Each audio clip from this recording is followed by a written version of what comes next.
Երբ բամբերները հայտնեցին, որ Լուսինե Կիրակոսյանը մահացել է, ամբողջ երկիրը սգում էր ինչպես կորուսյալ հարազատի։ Համակրելի կին, ում ձայնը հնչում էր յուրաքանչյուր տանը, ում երգերը ուղեկցում էին մարդկանց տոներին ու հուշերին։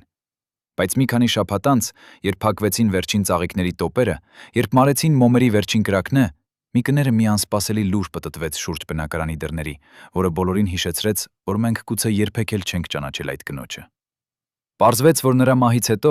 բանկի հաշիվներում մնացել էր ընդամենը մի փոքր գումար, որը հազիվ էր բավարարում հողի վրա վերջին հանգստի համար, առնվազն այդպես էին ասում։ Որտեղ էին գնացել տասնյակ միլիոնները, որոնք նա վաստակել էր իր երկարամյա կարիերայի ընթացքում, համերգների ու ձայնագրությունների դիմաց, գովազդների ու հեռուստաշոուների միջոցով։ Ով էր յուրացրել Լուսինեի կյանքի վաստակը, եւ ինչու նա մահվան պահին թվում էր այնքան անպաշտպան իր սեփական հարստության առջև։ Մինչ լրատվական գործակալությունները լռելյային համաձայնությամբ չէին հրապարակում մանրամասները,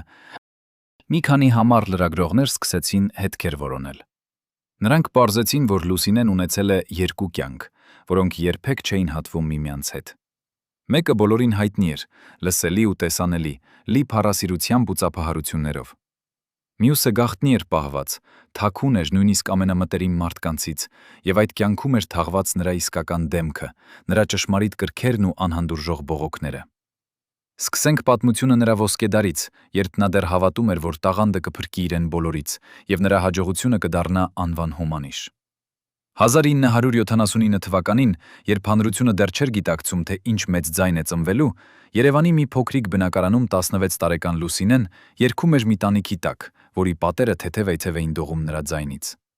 Ոչ ոք չէր կարող պնդել, որ այդ օրը ծնվում էր լեգենդ, բայց ինչ-որ բան անսովոր կային այդ ձայնի մեջ։ Նրա մայրը, մի պարզ կին գործարանից, միշտ ասում էր, որ դուռը բացվելու է այն ժամանակ, երբ ժամանակը հասունանա։ 20 տարի անց, երբ Լուսինեն դուրս եկավ մեծ բեմ, նրա մայրը նյարդային խանդի պատճառով հիվանդանոցում էր եւ նրան հազիվ էին ճանաչում իր սեփական դուստրը։ Քանի որ հաջողությունը գալիս էր, նրանից պահանջում էին այն, ինչը որ նա չէր կարող տալ, հատկապես երբ գործը վերաբերում էր համակարգի պահանջներին։ Նրա երգչախմբի ղեկավարը, մի խիստ տղամարդ, որին բոլորը անվանում էին միայն ընկեր,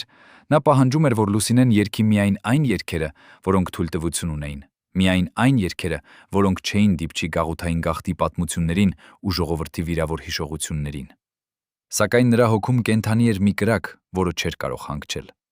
Վերջին 150 թվականի ձմռանը, մի գաղտնի հանդիպման ժամանակ, նա ծանոթացավ մի խմբի հետ, որը կազմակերպում էր ներքին երեկույթներ, որտեղ մարդիկ կարողանում էին խոսել այն, ինչ իրականում էր կատարվում։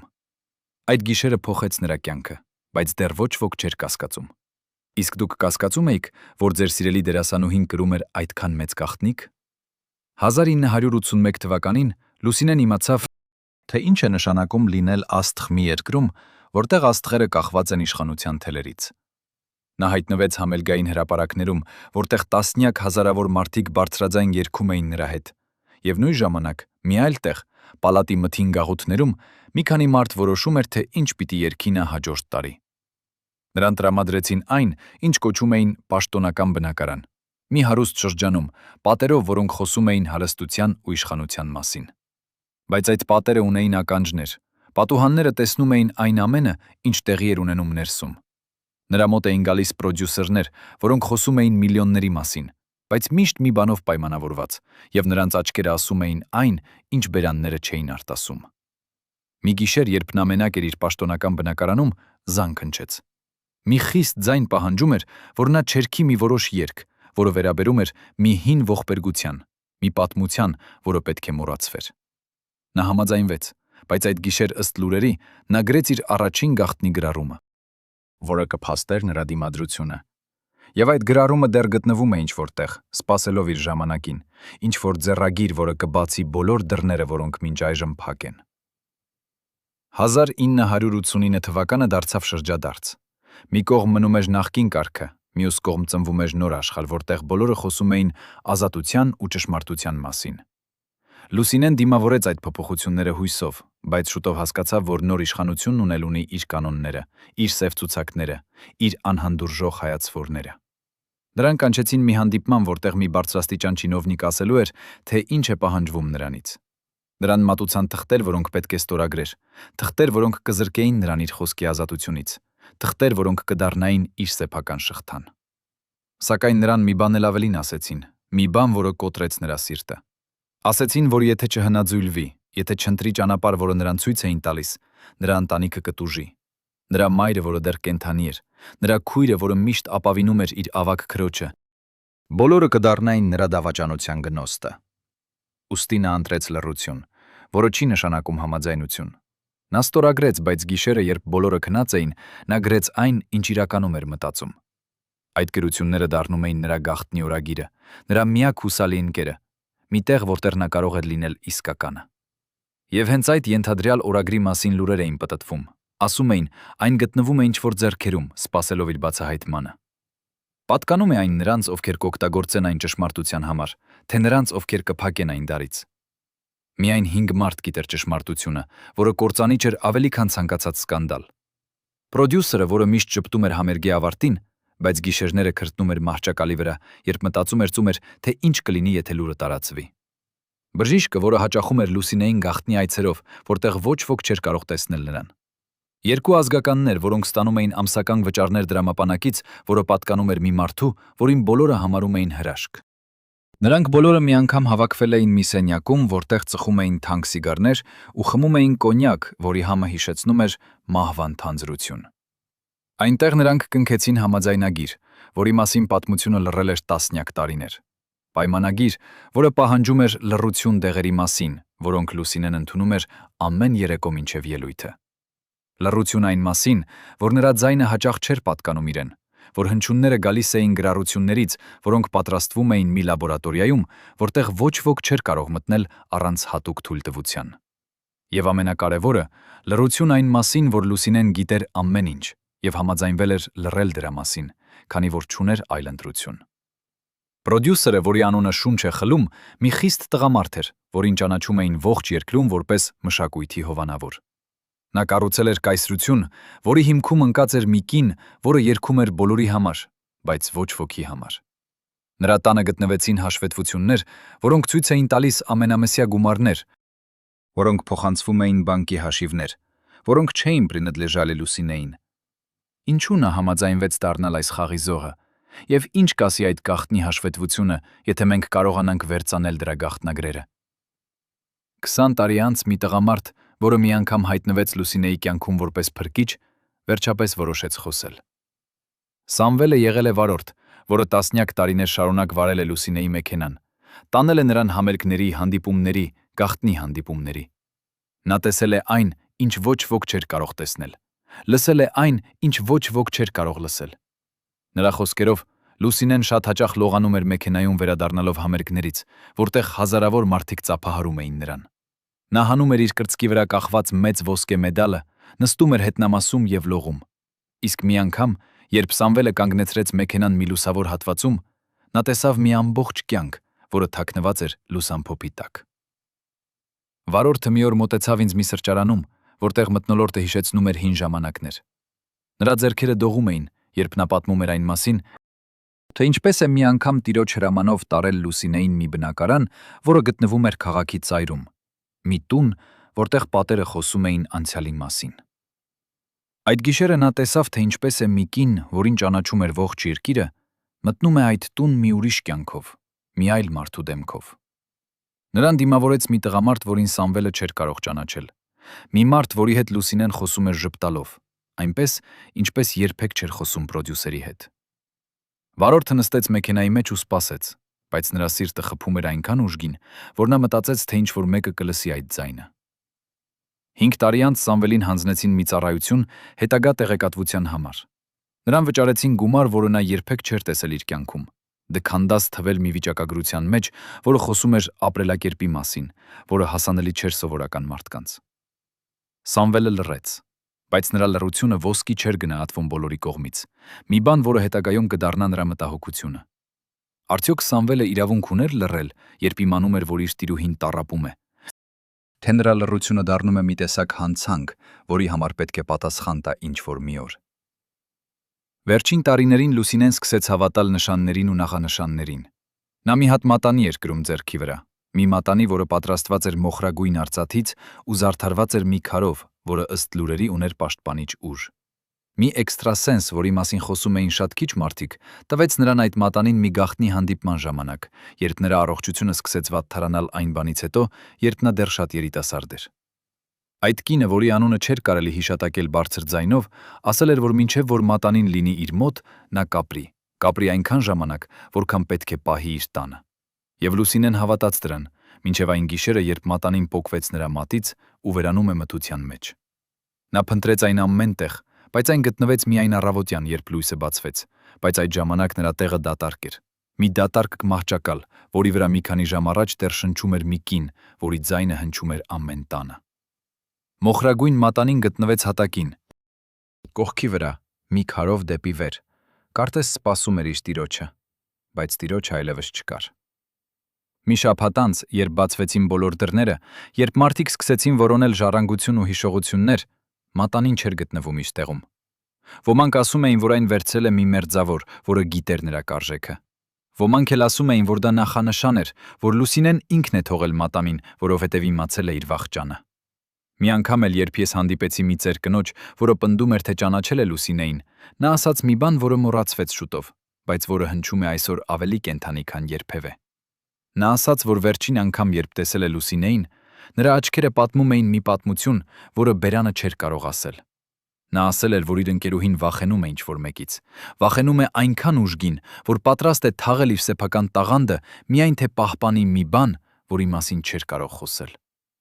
Եվ հիմա, երբ բոլոր դռները բացվեցին, երբ բոլոր գաղտնիքները դուրս եկան լույսի տակ, մի հարց է մնում անպատասխան։ Մի հարց, որը բոլորին հիշեցնում է, որ մենք գուցե երբեք չենք իմանա ճշմարտությունը այն մասին, թե ինչ է իրոք պատահել Լուսինեին այն գիշերը, երբ մատանին ընկավ նրա ձեռքից ու դադարեց պահպանել իր տիրոջը։ Ինչ կասեն մեզ այդ պատերը, եթե կարողանային խոսել։ Ինչ գաղտնիքներ կպատմեին այն ծեր կանայք, ովքեր տեսել են այդ կնոջ այնպիսին, ինչպիսին որ նա եղել է իրականում։ Միթե մենք պատրաստ ենք լսել ճշմարտությունը, եթե այն այնքան մութ է, որքան կասկածում ենք։ Քաղաքի հակառակ ծայրում, մի շենքի 4-րդ հարկում, կար բնակարան, որի մասին չգիտեր ոչ մի թղթակից, ոչ մի երկրպագու, ոչ մի ընտանիքի անդամ։ Շենքի ճակատը թերևս չէր տարբերվում 100 այլ շենքերից, բայց այդ բնակարանում թաղված էր Լուսինեի կյանքի ամենամեծ գաղտնիքը։ Հարևանուհին, մի ծեր կին, որը մի անգամ մի փոքրիկ հարցազրույց տվեց մեզ, պատմում էր, թե ինչպես էր մի կին գալիս այդ բնակարան երեկոյան ժամերին, երբ բոլորը պատրաստվում էին քնելու։ Նա միշտ մտնում էր հետնամասի մուտքով, որտեղ չկային լուսավոր հրապարակներ, մի ճանապարհ, որը տանում էր դեպի մթին անցումը, ումը որտեղ կանգնում էին մի քանի մեքենաներ, որոնք պատկանում էին մարդկանց, որոնց մասին ոչ ոք չէր խոսում։ Բայց նրան հիշում էին ուրիշ բանով։ Մի բանով, որը հիմա կարող է բացատրել այն ամենը, ինչ տեղի է ունեցել հետո։ Հարևանուհին ասաց, որ այդ կինը շատ հազվադեպ էր ժպտում, բայց երբ նրա դուռը փակվում էր, երբ նա մնում էր միայն այդ չոր պատերի հետ, նրա ձայնը լսվում էր մինչև կեսգիշեր։ Նա երգում էր, ոչ թե այն երգերը, որոնք հայտնի էին բոլորին, այլ երգեր։ Մի երաժշտություն, որը խոսում էր մեկ այլ ժողովրդի մասին։ Մի պատմություն, որը գրվել էր շատ տարիներ առաջ և թաղվել էր պատմության փոշու տակ։ Ինչու էր Լուսինեն պահում այս երկրորդ կյանքը այնքան խիստ գաղտնի, և ինչ էր թաքցնում այդ բնակարանի յուրաքանչյուր անկյուն։ Այդ բնակարանում մենք գտանք մի ամբողջ աշխարհ, որը երբեք չէր պատկանում հասարակությանը։ Գրադարանի մի պահարանում շարքով դասավորված էին գրքեր, որոնք տասնյակ տարիներ առաջ համարվում էին անթույլատրելի։ Մի գրականություն, որի էջերը դեղնել էին ժամանակից, բայց դեռ գրում էին այն խոսքերը, որոնք ոչ ոք չէր կարող արտասանել բեմից։ Պատի մոտ կանգնած էր մի հին ձայնագրիչ, մի սարք, որի մասին ժամանակակիցները մոռացել էին, մի տեխնիկա, որը պահպանում էր ձայներ այն ժամանակներից, երբ ձայնը դեռ չէր դարձել ապրանք։ Այդ ձայնագրիչի մեջ կային ժապավեններ, որոնց վրա գրված էր մի անուն, որը մենք չէինք սպասում գտնել։ Սրանք երգեր էին, որոնք երբեք չէին հնչել համերգների ժամանակ։ Մի երաժշտություն, որը պատմում էր մի այլ Հայաստանի մասին, մի երկիր, որը գոյություն ուներ միայն հիշողության մեջ։ Բայց ամենակարևոր գտածոն մի տետր էր, մի ֆորագիր, որի էջերը լի էին մանրագրերով, մի տիտեքստ, որը կարդալու համար պահանջվում էր ժամանակ և համբերություն։ Լուսինեի ձեռագիրը դողում էր յուրաքանչյուր տողի վրա, մի գրություն, որը պատմում էր տառապանքի մասին, մի պատմություն, որը գրվել էր մթնոլորտում, որտեղ յուրաքանչյուր բառ կարող էր դառնալ մահվան պատճառ։ Օրագրի առաջին էջերը խոսում էին հույսի մասին, բայց հետո տողերը մգում էին, Մի գրություն, որը վկայում էր մի կնոջ մասին, որը դանդաղ կորցնում էր իր հավատը այն ամենի նկատմամբ, ինչ մի ժամանակ կարևոր էր նրա համար։ Ինչ է գրել Լուսինեն այդ օրագրի վերջին էջերում եւ ինչ պատճառով էր նրա ձեռքը դադարել գրելուց մի քանի ամիս առաջ։ Մի էջի վրա, որը թվագրված էր 1988 թվականի աշնանը, Լուսինեն գրել էր մի նախադասություն, որը կարող է բացատրել ամեն ինչ։ Նա գրել էր, որ իրեն ստիպել են ստորագրել մի փաստաթուղթ, որի մասին չի կարող խոսել, մի պայմանագիր, որը դարձրել է իրեն անտեսանելի մի կնոջ, մի մարդու, որը պատկանում էր ոչ թե իրեն, այլ մի համակարգի, որը տանջում էր նրան այնքան դանդաղ, որ նա չէր էլ հասցնում գիտակցել, թե երբ է սկսվել իր վերջը։ Այդ փաստաթղթի մասին լուրեր կային տասնյակ տարիներ, բայց ոչ ոք չէր կարող հաստատել դրա գոյությունը։ Մինչև այսօր, երբ մենք գտանք մի օրինակ, որը պահվում էր մի ծրարի մեջ, մի փաստաթուղթ, որը դուրս է եկել բոլոր արխիվներից եւ բոլոր պատմական գրառումներից։ 20-16 կետ, յուրաքանչյուր կետ մի դաշույն, որը կտրում էր նրա կյանքի մի մասը, մի պայմանագիր, որը դառնում էր նրա իսկական բանտը։ Այս փաստաթղթի մասին մենք կխոսենք առանձին, բայց մի բան պետք է ասել հիմա, մի բան, որը փոխում է ամեն ինչ։ Պայմանագիրը ստորագրվել է ոչ թե նրա կողմից, այլ մի ուրիշի, մի ձեռքով, որը թողել է իր ստորագրությունը նրա փոխարեն, մի գործ, որը նրան դարձրել է ոչ ավելի ոչ պակաս, մի գերի։ Ճիշտ է, որ Լուսինեն երբեք ինքը չի կարդացել այն, ինչ ստորագրել է, եւ ինչ կապ ունի այդ դավաճանությունը այն մարդու հետ, ում նա կոչ էր անում իր ընկեր։ Մի շաբաթ անց Լուսինեի մահվան մի կին հայտնվեց այն բնակարանի շեմին, որը մենք հիշատակեցինք։ Նա չէր թաղվել ոչ մի թղթակցի կողմից, նրա մասին չէր գրել ոչ մի թերթ, բայց նրա անունը հնչում էր այն շրջանակներում, որտեղ պտտվում էին դրամներն ու հոգիները։ Մարիամը, որի մասին մի քանի մարդ էր խոսում որպես մի բան, որը պետք է մոռանալ, նստեց այդ բնակարանի հին բազմոցին ու նայեց պատերին, որոնք դեռ պահպանում էին մի ժամանակ այնտեղ ապրող կնոջ հոտը։ Նրա ձեռքերը դողում էին, երբ նա բացում էր իր պայուստակը, որտեղ պահվում էր մի նամակ, որը գրվել էր տասնյակ տարիներ առաջ, մի թուղթ, որը կրում էր Միկի կնոջ վերջին խնդրանքը։ Այդ նամակը պետք է հասներ Մարիամին շատ տարիներ առաջ, բայց ոմանք որոշել էին, որ նա պետք է չստանա այն, մի որոշում, որը փոխել է երկու կյանքի ընթացքը։ Մարիամը պնդում է, որ ինքը եղել է Լուսինեի միակ իրական ընկերուհին, մի կին, որին նա կարող էր վստահել իր գաղտնիքները, մի կապ, որը ոչ մի պրոդյուսեր չէր կարող կտրել, ոչ մի պայմանագիր չէր կարող վերացնել։ Բայց ինչու էր Լուսինեն թաքցնում այդ ընկերությունը այնքան տարիներ, եւ ինչու էր Մարիամը լռել մինչև հիմա, եթե իրենց կապը եղել է այնքան ուժեղ։ Մարիամը պատմում է, որ նրանք հանդիպել են մի գաղտնի հանդիպման ժամանակ, մի երեկո, երբ Երևանը դեռ քնում էր իր մոխրածած կերազներով։ Նրանք խմել են թեյ մի սենյակում, որտեղ պատերը լսում էին այն, ինչ բերանները չէին ասում։ Եվ հենց այդ գիշեր էր, որ Լուսինեն պատմել է մի բանի մասին, որը պետք է մոռացվեր։ Պատմել է, որ իր ձայնը դեռ վաղ տարիներին վնասվել է, որ մի հիվանդություն կրճատել է իր ունակությունները, բայց նրան ստիպել են շարունակել, ստիպել են երգել այնքան ժամանակ, մինչև ձայնը դադարել է լինել նրանը։ Մարիամը պնդում է, որ տեսել է, թե ինչպես է Լուսինեն հեռանում բեմից ու լաց լինում հետնամասում։ Մի կին, որի ճեմփոր ժպիտը թափվում էր այն պահին, երբ դադարում էին լինել լուսաձայները։ Բայց մի բան կար, որ Մարիամը չէր կարող բացատրել, մի հանգամանք, որը մինչ օրս մնում է առեղծված։ Լուսինեն մի անգամ ասել է, որ կա մի մարդ, որը պահում է իր ճակատագիրը իր ձեռքում, մի անձ, որի մասին չի կարող խոսել, մի դավաճանություն, որը սկսվել է շատ վաղ ու շարունակվել մինչև վերջ։ Մարիամը հրաժարվում է ասել այդ մարդու անունը, բայց նրա աչքերը խոսում են այն, ինչ բերանը չի կարող արտասանել։ Ո՞վ է այդ մարդը, ով դավաճանել է Լուսինեին այնքան տարիներ, եւ ինչ կապ ունի նա նրա մահվան հետ։ Վերջին տարիներին Լուսինեի առողջությունը սկսեց վատթարանալ այն ձևով, որ ոչ ոք չէր կարող ակնկալել։ Նրա մաշկը դարձավ դեղին, նրա աչքերը խրվեցին իրենց խորքերում, մի մարմին, որը դանդաղ լքում էր իր տերին։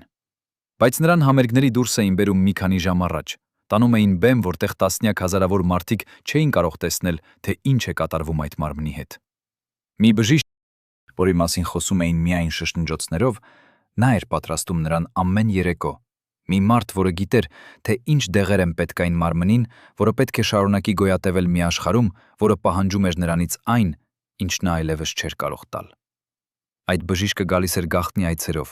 Մի մարդ, որի մասին գրված է պատմության մեջ, բայց ոչ մի լրագրող չէր համարձակվում հարցնել նրան։ Մի անգամ, երբ նրա վիճակը վատթարացավ այնքան, որ նա չէր կարող բեմ բարձրանալ, մի մեծ համերգ չեղյալ հայտարարվեց, բայց պատճառը չէր հրապարակվել։ Մի քանի շաբաթ անց նա կրկին հայտնվեց բեմին, ժպտում էր, երգում էր, ինչպես մի ժամանակ, Բայց նրանց, ովքեր տեսել էին նրան այդ վիճակում, գիտեին, որ այդ ժպիտը վերջինն էր։ Մի փառահեղ վերջաբան, որը տրամադրում էր հանդիսատեսը, բայց ծածկում էր մի անհայտ ողբերգություն։ Ինչ է տեղի ունեցել այդ միջակայքում, եւ ով է որոշել, որ նրա կյանքը պետք է շարունակվի նույնիսկ մահվան շեմին։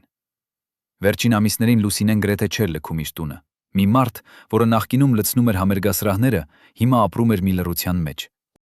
որը խելագար էր նրա համար, մի տուն, որտեղ պատերը լսում էին միայն նրա շնչառությունը։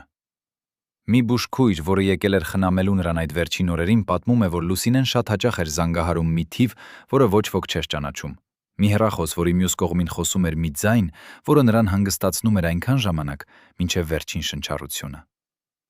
Մի գիշեր, երբ բուժքույրը գնաց խոհանոց, նա լսեց մի ձայն, որը երգում էր մի երգ, որը երբեք չէր հնչել համերգների ժամանակ։ Մի մեղեդի, որը կրում էր մի ժողովրդի ողբերգությունը։ Մի երաժշտություն, որը ոչ ոք չէր կարող մոռանալ, եթե մի անգամ լսել էր այն։ Բուժքույրը մտել է սենյակ ու տեսել է Լուսինեին պատուհանի մոտ, որտեղ նրա ստվերը խառնվում էր գիշերվա ստվերի հետ։ Մի տեսարան, որը կմնա նրանց հիշողության մեջ մինչև իրենց վերջին օրը։ Հիմա, երբ Լուսինեն հեռացել է, մի հարց է մնում անպատասխան։ Մի հարց, որը բոլորին հիշեցնում է, որ մենք գուցե երբեք չիմանանք, թե ինչ է իրոք պատահել այդ գիշեր, երբ նրա ձայնը հնչել է վերջին անգամ ու թողել այս աշխարհը։ Իսկ դուք կցանկանայիք իմանալ, թե ինչ է պատահել այն մարդու հետ, որին նա զանգահարում էր այդ վերջին ամիսներին, մի կապ, որը գուցե բացահայտի ամեն ինչ։ Հիշեք, որ մի օր մենք կբացահայտենք այդ մարդու անունը եւ նրա կապը Լուսինեի հետ։ Մի մարդ կար, ում Լուսինեն անվանում էր իր ամենամտերիմ ընկերը, ում վստահում էր ամեն գաղտնիք, ամեն վախ, ամեն անկրկնելի պատմություն։ Հենց այդ մարդն էր, ով ամեն գիշեր վերադառնում էր տուն ու կատարագրում Լուսինեի ասածները փոքրիկ տետրի վրա, ով փոխանցում էր նրա ամենաչնչին շշնջոցները այն մարդկանց ձեռքերը, ովքեր ցանկանում էին ոչնչացնել նրան։ Արամը, Լուսինեի մանկությունից ծանոթ, նրա կյանքի ամենաերկար ընկերը, եղել է այն Հուդան, որի անունը պետք է լսի ամբողջ աշխարհը։ Նրանք ծանոթացել էին դեռ մանկության տարիներին, մի բակում, մի հին թաղամասում, որտեղ ամռան երեկոները հոտում էին ծիրան ու փոշի։ Արամը մոտ 30 տարի հանդիսացել է Լուսինեի մոտ ամենամտերիմ շրջապատի կենտրոնը, մի ստվեր, որը երբեք չէր բաժանվում նրա կյանքից։ Բայց ստվերն ունի երկու կողմ, եւ Արամի ստվերի ետևում թաքնված էր մի ամբողջ կյանք, որի մասին Լուսինեն չէր էլ կռահում։ Նրա հետ կնքված հաշվի թղթերը գտնվեցին մի արկղի մեջ, որը պահված էր գաղտնի բնակարանի անկողնային մահճակալի տակ։ Ամիսն ամիս, տարին տարի, Արամն ստանում էր վճարումներ, փոխանցումներ, որոնց ծագումը կապված էր Ստեփանի, այն նույն պրոդյուսերի հաշիվների հետ, ում Լուսինեն կոչ էր անում ազգային մշակույթի հովանավոր։ Արամը ծախել էր Լուսինեի ամեն գաղտնիք, ամեն ծրագիր, ամեն դավաճանված գաղտնի հանդիպում։ Իսկ Լուսինեն, ով ճամփորդում էր, ով տառապում էր, ով ապաստան էր փնտրում, պատկերացնում էր արդյոք, որ ամենամոտ ձեռքն էր, որ հրում էր իրեն անդունդը։ Ինչ կզգաք, եթե պարզեք, որ ձեր կյանքի ամենահուսալի ընկերն եղել է ձեր ամենամեծ թշնամին։ Բժիշկ Հակոբյանը, ով ծածուկ հաճախում էր Լուսինեի մոտ, մի օր ինձ ասաց, որ իր կյանքի ամենածանր ճամփորդությունը եղել է այն ճանապարհը, երբ ստիպված էր գնալ ու ստացած արցիկնալ ու ստացած արդյունքները ոչ թե հիվանդին, այլ ուրիշ մեկին հայտնել։ Վաղ 30-ականներում Լուսինեն ախտորոշում ստացավ, որի մասին ոչ ոք չպետք է իմանար։ Ձայնային ջիլերի լուրջ վնասվածք, ախտաբան բարդություն, որը կանխատեսում էր, որ ձայնը ժամանակի ընթացքում կսպառվի ամբողջությամբ։ Բայց պրոդյուսեր Ստեփանը, ում բժիշկ Հակոբյանը ստիպված էր հայտնել ամեն ինչ, ասել էր ընդամենը մի բան. ոչ ոք չպետք է իմանա, եւ Լուսինեն պետք է երգի։ Նա ստանում էր ուժեղ ցավազրկողներ ու կրտսեր ախտաբան բուժման կուրսեր, որոնք ժամանակավոր են ազդում, բայց երկարատև ի հայտ բերում են ավելի ծանր բարդություններ։ Բժիշկ Հակոբյանը, ով ստիպված էր ամեն ամիս Ստեփանին ատամով ետ ուղարկել հաշվետվություն, ասում էր, որ ինքը կատարելապես գիտեր, որ ամեն հաջորդ բեմ Լուսինեն կրում է կյանքի ևս մի կտոր։ 12 տարի շարունակ նա ապրեց մի կրկնակի կյանքով, ժպտաց ամբողջ բեմին, երգեց, ծափ ստացավ, բայց վերադառնալով կուլիսներ, ձեռք ընկնելով ցավազրկողի ներարկման, կիսամութ հատկին լռելով, որ ձայնն ու կյանքն ի վերջո մեկ բան են։ Այդ արդյոք կոչվում է ստեղծագործություն, թե ստրկություն, երբ կին ամեն ելույթ կատարում էր իր մահկանացու ձայնի հետ։ Վերջին ճամփորդությունից 3 օր առաջ Լուսինեն մի հյուր ընդունեց, ում ոչ ոք չծանոթ էր։ Ոչ Արամը, ոչ Մարիամը, ոչ բուժքույրը, ոչ անգամ հարևանանուհին, ով ամեն ոտնաձայն ճանաչում էր։ Մի ծանր ձեռնատոպրակ ունեցող ուրվական, ով մտավ ետնամուտքով ժամը 8:30 ու դուրս եկավ ճիշտ 50 րոպե անց։ Բուժքույրն ասում է, որ Լուսինեն ետ վերադարձավ ձեռքով հագած, երեսին կրախ,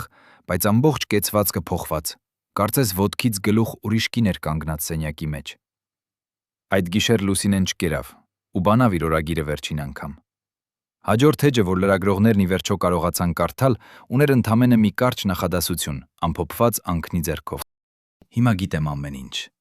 եւ ես ներել եմ, բայց ներող չեմ։ Ով էր այդ մարդը, ով արժանացավ Լուսինեի ներմամբ ու ոչ ներմամբ, ու ուղղված էր օրագրի վերջին տողը։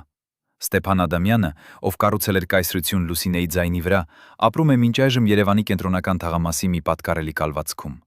Արամը, ում դավաճանությունն ի վերջո բացահայտվեց, հեռացավ Հայաստանից մի կարճ ժամանակ անց ու հաստատվեց Ռուսաստանի մի քաղաքում, ուր ոչ ոք չէր ճանաչում ոչ նրան, ոչ նրա անունը։ Բժիշկ Հակոբյանը, ով 12 տարի ստորագրել էր հաշվետվություններ, ժամանակ անց կամավոր դադարեց բժշկությամբ զբաղվել ու ծխախոտ ծխելով հանգստյան է հատկացրել մի ամայի բնակավայրում։ Լուսինեի գաղտնի բնակարան ի վերջո ժառանգվեց մի հիմնադրամի կողմից, ով հայտարարեց, որ այն կդառնա հայ երաժշտության արխիվ։ Սակայն երբ արխիվի դռները բացվեցին, գաղտնի ձայնագրությունների ժապավեններից շատերն արդեն պակաս էին։ Ով վերցրեց դրանք։ Ու ձեռքն են ընկել։ Ու ականջներն են ի վերջո լսել այն ձայնը, որ Լուսինեն արձանագրել էր ի հիշատակ ճշմարտության։ Ճշմարտությունն ամեն անգամ ուշ է հայտնվում, բայց երբ հայտնվում է, ոչ մի դուռ ի վիճակի է կանգնեցնել այն։ Հարգելի բարեկամներ, Լուսինե Կիրակոսյանի մասին ինչ եք կարծում դուք։ Եղել է նա համակարգի զոհը, ով ողջ կյանքն ապրեց ուրիշների կամքով, թե ինքն էլ ուներ ընտրություն ու կատարեց այն։ Գրեք ձեր կարծիքն ստորև, մեզ կարևոր է, թե ձեր քաղաքում հիշում են արդյոք նրա ձայնը։ Սեղմ եք հավանում, որ ճշմարտությունն ավելի բարձր հնչի, եւ բաժանորդագրվեք, որ ոչ մի թաքնված պատմություն անանուն չմնա։